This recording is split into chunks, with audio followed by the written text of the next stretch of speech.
hartlike goeie dag van my Yvonne Besuidenhout. Ansie Smit. Wonderlik om weer saam met julle te kuier. Vandag herinner ek julle net ook weer aan die boekies wat te krygbaar is. Kyk op die nommer wat op die skerm verskyn. R60 vir 'n gebed wat alles verander. Ons motiveer julle, kry hierdie boekies. Dit gaan definitief vir julle 'n verskil maak in julle gebedslewe. Onthou, ons praat hierdie laaste tyd oor gebed, 'n nuwe lewe in Christus. As jy 'n nuwe bekeerling is, of dalk as jy lankal op die pad en jy sê, ek verstaan nog so baie dinge nie, wil ons julle motiveer om hierdie boekie van Pastoor Clemens Mans te kry, 'n nuwe lewe in Christus. Ek wil predikers daar buitekant aanmoedig, as julle 'n gemeente het, bestel hierdie boekie, want dit is 'n reis wat 'n nuwe bekering gaan. Wat doen ek? Ek is nou bekeer. Wat nou volgende? Ek stel voor, bestel hierdie boekie vir nuwe bekeerlinge in julle gemeente, slegs R100. Ek bemoedig die mense aan daar buite, Kersfees lê om die draai, dit is die beste Kersgeskenk wat jy in iemand se lewe kan gee. Elke evangelis daar buite, hierdie boekie is die handleiding wat jy in iemand se hand kan sit, nadat jy hom tot bekering gelei het. Baie keer sien ons dat mense, hulle sê die sondagsgebed op, en dan stop dit net daar. Almal los hulle weet nie wat verder nie, hulle gaan met my net weer terug na hulle ou weet toe. Ek moedig julle aan, hierdie boekie is 'n goeie handleiding wat hulle kan gebruik om vir hulle te help op die weg na Jesus toe. Heilige lewe, hoe moet ek en jy lewe? Ons is nou bekeer, wat verwag die woord van ons? Die verordeninge en insettinge van God, alles word hier opgeskryf. Heilige lewe, R150, bestel dit op die nommer wat nou verskyn. Vandag gesels ons 'n bietjie oor die 7 stappe om jou gebed te versterk.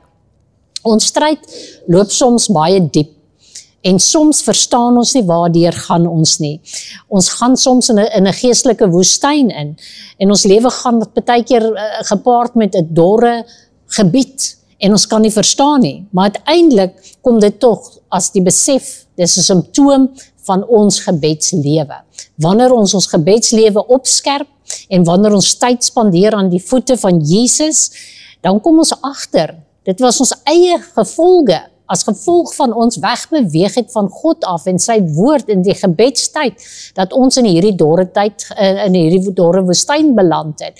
So eintlik is dit dan nou maar net die eerste plek, ons het geïgnoreer dit wat ons uit die woestyn uit sou lei, uit hierdie dorplek in ons lewe. So kom ons skerp ons gebedslewe op en ons spandeer tyd by Jesus, sodat ons uit hierdie woestyn vinnig gelei kan word. Ja, as ons kyk, baie keer het ons die regte bedoeling, maar ons het nie dissipline nie. Ons leer, ons oefen, ons ontwikkel nie ons gebedstyd nie. Baie keer leer ons kinders selfdissipline, ons leer ons selfdissipline, maar baie keer kort ons gebedslewe ook dissipline. En dis een van die dinge wat ons elke dag moet toepas. Dissipline, hoe om te bid, waar om te bid, wanneer om te bid.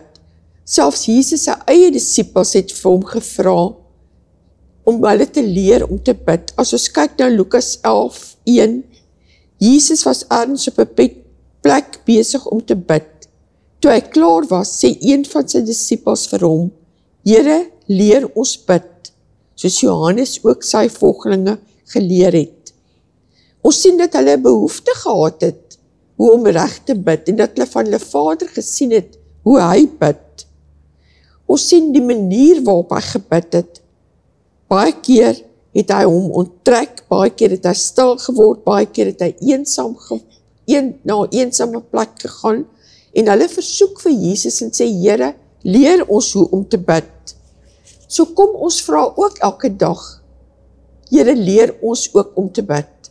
Want ek dink nie, dis iets wat ons ooit kan leer, genoeg leer, hoe om werklik op 'n regte manier te bid nie. So kom ons gebed is ook elke dag, Here, leer my hoe om reg te bid, sodat ek ook ander kan help. Baie keer vra iemand vir jou, hoe moet ek bid? Baie keer vra 'n kind vir jou, mamma, papa, hoe moet ek bid? As ons dan weet hoe om te bid, as ons leer om reg te bid, kan ons dit ook aan hulle oordra. Ons sien dat jy moet voorbereiding doen om te bid. ons almal word, die meeste van ons word elke môre wakker deur 'n wekker wat gestel is.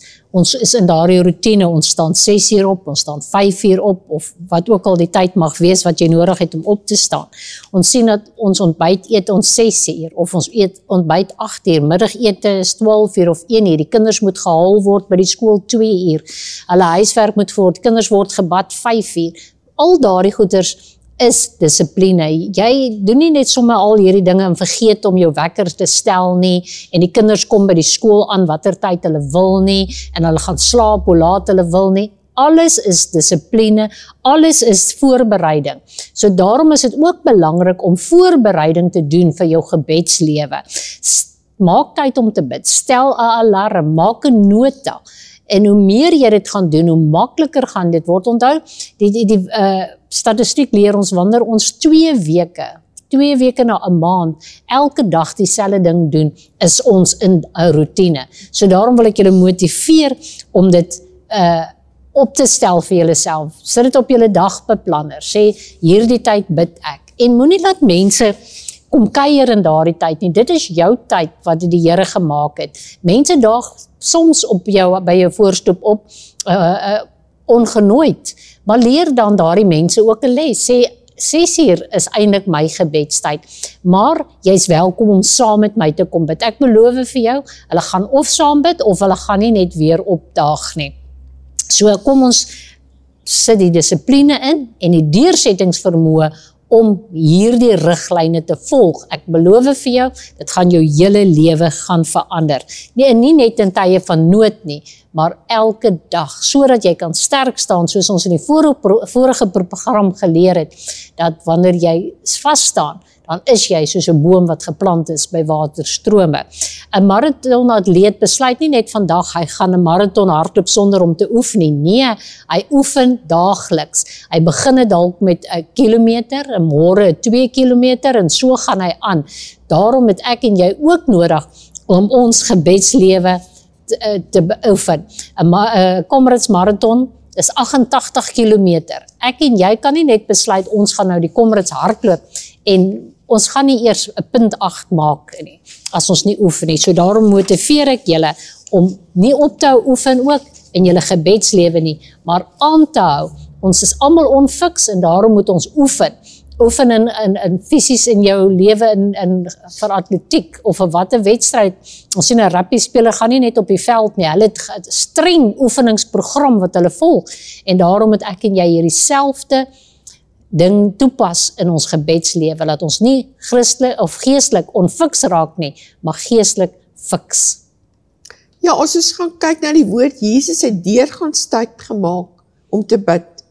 Hy het vroeg opgestaan, hy het na eensame plekke gegaan, hy het hom baie keer onttrek, en soms het hy die hele nag gebid. En dit demonstreer net vir ons hoe belangrik gebed vir Jesus was. Wat 'n voorbeeld hy vir ons gestel het, dat hy elke oomblik wat hy kon, het hy tyd gemaak met sy Vader. Hy het tyd gemaak om te hoor, Vader, wat is u wil, wat is u plan? Ek het leiding nodig, ek het wysheid nodig. Hy het sy krag gesoek in gebed, en hy het 'n verhouding, 'n intieme verhouding met sy Vader gehad deur sy gebedslewe. Ek dink baie keer, Yvonne, ons gebedslewe vloei uit liefde vir God. As jy regtig liefde vir God het, en hoe meer jy bid, hoe meer wil jy later bid, jy wil met jou hemelse Vader praat, want jy is lief vir hom, en jy wil hoor wat hy sê, wat 'n leiding hy gee, wat 'n wysheid hy gee, want jy weet jy kan op hom vertrou. So kom ons kyk na Markus 1, die Afrikaanse vertaling 35, die môre vroeg, toe dit nog nag was, het hy opgestaan, buitentoe gegaan, na 'n eensame plek, en hy daar gaan bid. Kom ons kyk ook na Lukas 5:16, maar hy het hom altyd weer in 'n eensame plek afgesonder om daar te bid. Ons sien dat Jesus elke oomblik gebid het met sy Vader. Hy het dit nagestreef om sy Vader te behaag met sy gebedslewe, en hy het dit toegepas in die praktyk. selfs al was dit baie keer uitputtend, het hy nog steeds eers tyd met sy Vader spandeer. Dis belangrik om te leer om te onttrek. Ons sien hierso in die wat Ansie nou gelees het, dat Jesus het na 'n eensame plek gegaan. Hy het uit die besige skare. Onthou ons oral sien ons dat mense hom gevolg het. Mense wou heeltyd by hom wees, maar hy het onttrek. Hy het eensaam 'n plek gegaan waar alleen, weg van afleiding. Daarom moet ons leer om die TV af te sit as ons bid. In my kamer het ons die kamerasisteem se monitor in die kamer. En ek beloof vir julle, as ek 'n kar buite hoor of iets buite hoor, dan wil ek my oë oopmaak om te kyk. Soos ek skakel nou die TV af, sodat ek nie die kameras kan dophou nie. Ons moet ook, en ons sien dat die telefoon lui en ons pos die mense so asof hulle sê, God, wag nou net so 'n bietjie, ek pos u nou net, ek wil nou net gou hierdie telefoon antwoord. Nee, sit jou telefoon af, of sit hom op flight mode, of wat ook al, skakel die TV af, gaan een kant, weg van die geraas af, en bid, want dit is ook daar, wat jy die stem van die Here kan hoor. Vind 'n manier om jouself af te sonder, sodat jy kan afgesluit met God wees. Baie mense praat van 'n prayer closet. Baie mense het 'n ingeboude inloopkas en hulle spandeer tyd daar. Waar dit stil is, weg van die geraas af. Ek weet dit kan 'n uitdaging wees vir wanneer jy lang ure van die huis af weg is, om ook dan nog voor sonsop of na sonsondergang 'n tyd te spandeer, maar leer net jouself en onthou, hoe het ek en jy ons lewensmaat onthou, hoe het ek my man ontmoet, hoe het ons gekom op die punt wat ons trou, ja, ons was verlief gewees, ons wou soveel as moontlik in mekaar se tyd spandeer, ons was opgewonde, ons kon nie genoeg nie, dit was nie net een oproep per dag wat ons na mekaar gemaak het nie, dit was sommer 'n paar oproepe, en hoe meer ons tyd gespandeer het met mekaar, hoe meer lief het ons geraak vir mekaar, tot op die dag wanneer ons in 'n huwelik verbind is en nog steeds met mekaar dan tyd wil spandeer. So moet ook daardie verhouding wees. Hoe meer jy met God gaan tyd spandeer, hoe meer gaan jy lief wees vir hom, sodat jy tot in 'n verbond met hom kan wees, en dan gaan jy kan uitsien na die dag wanneer Jesus kom om jou te kom haal. Ons moet regtig tyd maak, of dit in jou motor is.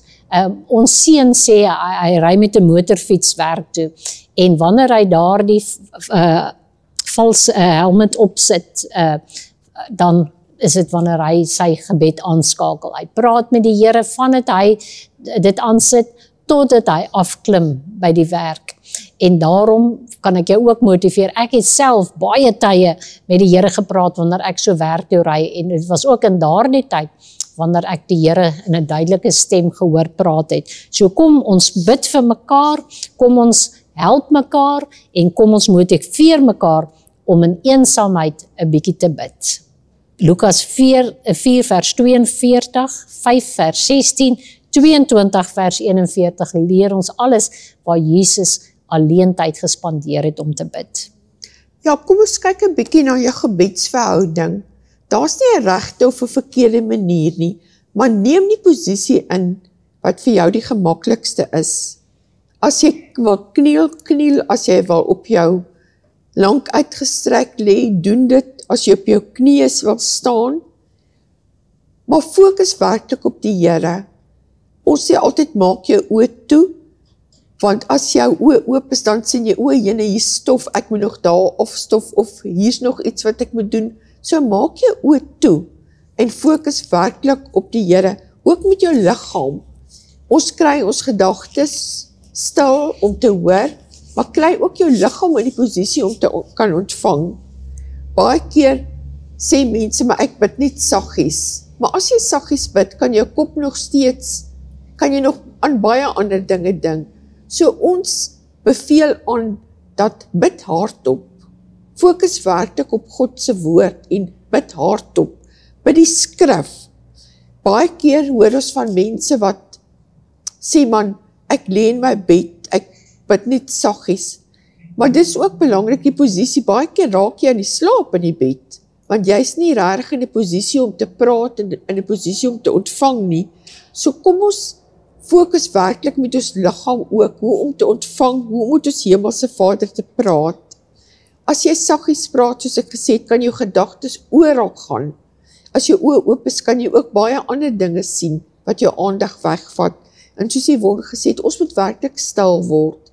En hierdie tydjie moet vir jou kosbaar wees, en jy moet weet, dis net ek en my hemelse Vader.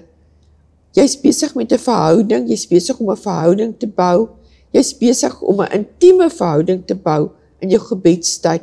So kom ons fokus werklik met ons liggame ook, ons posisie, maak nie saak wat die posisie jy inneem nie, doen wat die gemaklikste vir jou is. Baie ouer mense sê, hulle kan nie so lank op hulle knieë staan nie, sit dan op 'n stoel en bid. Baie mense sê, man, ek verkies om plat uitgestrek te lê op my mat as ek alleen is, maar doen dit wat vir jou voel, waar jy die naaste aan die Here is. Dat jy werklik net gefokus sal wees op sy woord. C.J. Lewis het gesê, die liggaam behoort sowel as die siel te bid. Die liggaam en die siel moet albei saam bid. Ja, bid die skrif, soos Ansie voorheen gesê, dis baie belangrik. Dit is 'n goeie manier om te beginne. Wat 'n vreugde bring dit nie vir die Vader om te weet dat sy kinders sy woorde hoor. Met ander woorde, wanneer jy sy woorde herhaal, is dit vir die Here goed in sy ore, want dan weet hy, ons het ag geslaan op sy woorde, ons moet dit koester.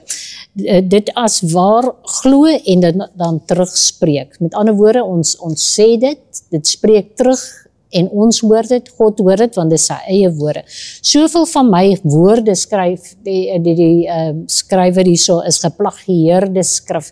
Met ander woorde, dit is iets wat gekopie is. So hy het hierdie skrif aangehaal wat in die Bybel staan, hy het dit gekopie, maar die Here wil vir ons sê, dit is reg, want dit help ons om met hom te kan praat.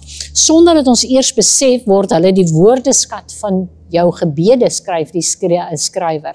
Sonder dat jy beskef, sal dit deel word, want dit is belangrik om die woord aan te haal. Soms omdat die pragtige beloftes van my hart laat sing, en soms omdat al wat ek kan doen, is om desperaat aan sy woorde vas te hou. Omdat elke belofte, elke woord in die woord van die Here is ja en amen. Die Here kan nie teruggaan op sy beloftes nie. Kom ons kyk bietjie, Eksodus 33 vers 18 sê, wys my u heerlikheid. Psalm 119:37 sê, wend my oë af van waardelose dinge. Jammer. So kom ons sê vir die Here, Here help my, dat ek my oë afval van dinge wat waardeloos is, dinge van die wêreld, maar my oë gefestig hou op u. Wys my 'n teken van u goedheid, Psalm 86 vers 17. Laat geen sonde oor my heers nie, Psalm 119 vers 133. Onthou, om sonde af te lê is dissipline. Onthou, die Here gaan nie, as jy byvoorbeeld 'n roker is, daai sigaret, hy kan, maar hy gaan dit nie uit jou mond uitruk elke keer as jy dit in jou mond sit nie. Dit is 'n dissipline. Jy vra vir die Here, Here help my, ek wil graag hierdie af lê, en die Here is getrou, maar jy moet die dissipline toepas. Jy moenie nou nadat jy eet, soveel keer sien ons mense wat in gewoonte is, wat 'n gewoonte roker is, na ete die eerste ding wat hulle wil soek, is die sigarette. Ek het saam met 'n oomie gewerk, oom sit nie buite, en miskien kyk hy vandag. Hy het gesê, hy het sy sigaretsakkie verruil vir 'n klein sak Bybeltjie. Sommige van daai klein Gideon Bybeltjies in sy sak gesit, en na ete het hy die Bybeltjie uitgehaal en 'n paar versies gelees, en toe hy hom weer sien, was hy heeltemal verlos van die lus daarvoor. So kom ons staan op hierdie woorde. Psalm 16 vers 2 sê, U is my Here, buiten U het ek niks goed nie, en dit is waar, buiten die Here is daar niks goed nie. Ons is mens, is feilbaar, ons is vol sonde, maar Here lei ons wil U dien. So kom ons leer om die skrif te lees, te onthou, te memoriseer en te bid. Ja, ons moet ook vurig bid. Ons kan nie daar gaan sit voor die Here en kla en kerm en mou nie. So kom met 'n eerlike, opregte hart na die Here toe. Met die regte bedoelings. Ons het al gesê, gebed verander nie God nie, dit verander ons. So kom ons, baie keer is jy so hartseer, jy is so ontstel, dat jy nie werklik woorde het nie, maar praat bid 'n vurige gebed.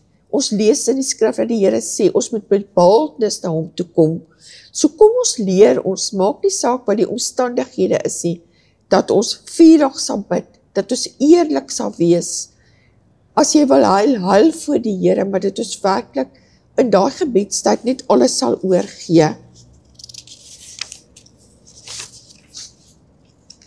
En dan moet ons wag, as ons gebid het, moet ons wag op God se antwoord. So jy kan nie net vinnig inspring en bid in hierdie lys lees en jou omstandighede, jou klagtes nie. Raak net 'n oomblik stil of 'n paar oomblikke stil en luister na die woord van God. Luister wat 'n antwoord hy vir jou gee, want wat help het ons bid en ons vra en ons soek en ons maak nooit tyd om die antwoord te hoor of die leiding of die wysheid nie. So kom ons begin bid werklik vurig tot God. Ons weet, veral in woestyntye, in droë tye is ons, kan ons amper sê, stiller, maar kom ons bid en ons dra elke omstandigheid, elke storm op voor God. En bid spesifiek, die Here leer vir ons moet nie in vaagheid en in raaisels bid nie. Kom, as jy die Here wil 'n ding vra, wees spesifiek daaroor. Vaagheid kan die dood van gebed wees. Nie dat ons nooit algemeen kan wees nie, net ten koste van die prys van God se spesifieke eienskappe, die bely van spesifieke sondes, of ons om te dank en vir ons spesifieke dinge te vra nie. Ons moet leer om spesifiek en vrymoedig te bid as gevolg van die status wat ons deur Christus het, terwyl ons terselfdertyd heeltemal onderdanig is aan God se wil, vrymoedig en verwagtende geloof tesame met nederige onderwerping is 'n kragtige ding. So kom ons wees spesifiek, as jy die Here 'n ding vra, kom ons wees spesifiek. Ons tyd het amper uitgehardloop, Ansie gaan net gou punt 7 met ons behandel. Ja, kom ons bid saam met ander. Wat 'n wonderlike voorreg as jy as kind van God met 'n ander persoon kan konnekteer, saam bid, of as jy net vir ander kan intree. Baie keer sien ons mense is moeg langs die pad, hulle is hartseer, maar kom ons neem dit dan op ons om vir hierdie persoon te kan intree. So vorm jy bande, jy leer persone ken, en gebed is iets wat oor die grense gaan. Dis geen kultuur, geen ras nie. Ons dien God en ons bid saam. Wat 'n wonderlike voorreg wat die Here sê, wat daar 2 saam in agreement is, sal ek dit vir julle doen. So kom ons leer ook om saam te bid met ander en ook om te bid vir ander. Ja, onthou gebede is soos pile, wanneer ons dit bid, skiet dit af. As jy vurig bid, as jy swak bid, of jy min tyd spandeer, waar gaan daardie pyl val? Ons sien hulle sê, aan die ander kant, wanneer dit met krag, begeerte en ywer geskied word, vlieg ons gebede vinnig na die hemel, na die troon van God self. Openbaring 8 vers 4. Baie dankie dat julle saam met ons geluister het. Vandag ons gaan net gou die versoeke doen. Onthou om julle versoeke vir ons te stuur. Ons bid graag saam met julle. Ons het elke week die intercessors wat intree en saam, soos Ansie nou net gesê het, waar 2 of meer saamstem oor 'n saak, daar sal die Here wees. Ja, kom ons het baie versoeke gekry vir siekte, mense wat in hospitale is, vertroosting, en dan ook die vakansie en die verkeer op ons paaie, kinders wat by die huise gaan wees. So kom ons tree werklik in vir die vakansietydperk vir ons kinders in die verkeer. Vader, baie dankie dat ons die voorreg het om saam te kan bid en ook om vir mekaar te kan bid. Ons bring elke versoek vanoggend voor U, siekte, mense wat in hospitale is, mense wat vertroosting nodig het, die vakansie, ons kinders, beskerming vir die verkeer. Dankie dat ons vanoggend met alles na U toe kan kom. Vader, laat U naam geskied, laat U wil geskied in hierdie tyd, in ons lewe in die naam van Jesus. Baie dankie vir die voorreg wat ons het, om saam te kan bid, en om ook vir ander te kan intree. Ons prys en ons loof U, alles in Jesus wonderlike naam. Amen. Totsiens, tot 'n volgende keer.